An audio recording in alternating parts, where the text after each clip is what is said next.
Sveiki gyvi, prie mikrofono Aldona Atkočiūnaitė. Čia teisėjo komentaras. Ar komunalinės ir daugiabučių administravimo paslaugas teikiančios bendrovės nepiknaudžiauja savo teisėmis ir teismuose visuomet pagristai iš vartotojų reikalauja apmokėti ne tik skolas, bet ir ikiteisminės išieškojimo bei bylinėjimosi išlaidas. Ką vartotojas privalo apmokėti, o ko ne, aiškinamės su Vilniaus miesto apylinkės teismo teisėja Rūta Poniškaitytė. Sveiki, ponia Rūta. Labadiena. Sakykit, prašau, kas sudaro bylinėjimosi išlaidas?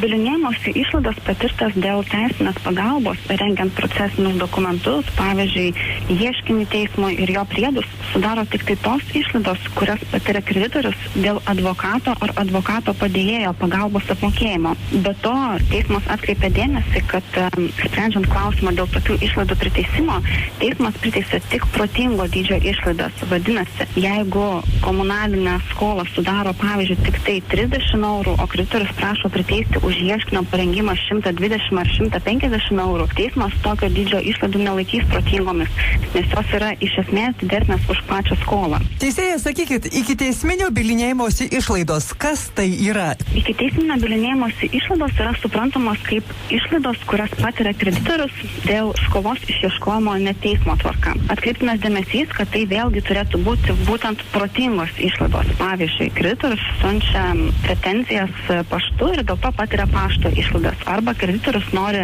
įsitikinti, kur skolininkas gyvena, nes jam nepavyksta pretenzijų įteikti ir jisai tiesiog atlieka gyventojų registrą paiešką. Tokiu būdu jisai patiria vadinamasias protingas išlaidas. Tuo tarpu tokios išlaidos kaip teisinės paslaugas teikiančios įmonės samdymas, kuomet pats kreditorius yra asmuo, kuris užsiema tą veiklą, samdosi dar kitą teisinės paslaugas teikiančią įmonę, paprastai nelaikomos protingomis išlaidomis. Už kokias paslaugas kreditorius negali reikalauti skolos apmokėjimo iš vartotojo? Kreditorius negali reikalauti apmokėti bylinėjimosi išlaidų, kurias patyrė dėl to, jog samdėsi teisinės paslaugas teikiančią įmonę. Jisai gali reikalauti tik tokių bylinėjimosi išlaidų, kurias patyrė pasisamdęs advokatą ar advokato padėjėją tam, kad jam parengtų ieškinį teismui. Ir taip pat kreditorius negali reikalauti priteisti tokias ikiteisminio išieškojimo išlaidas, kurios nėra laikomos protingomis.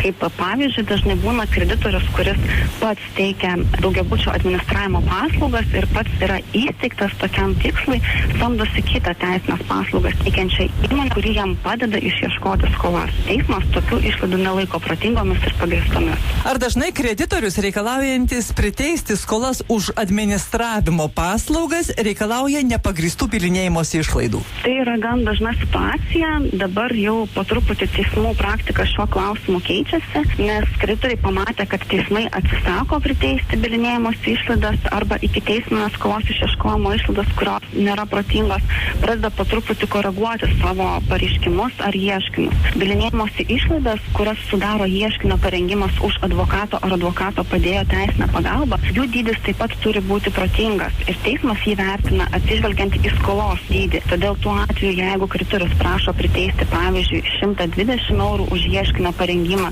kurias patyrė dėl advokato pagalbos, teismas tokias išlaidas mažina, atsižvelgęs į tai, kad pati skola yra tik tai 30 eurų dydžio. Dėkoju pašnekoviai, priminsiu, kad kalbėjausi su Vilniaus miesto apylinkės teismo teisėja Rūta Poniškaitytė. Klausiusiems dėkoju už dėmesį ir atsisveikinu iki kitų kartų.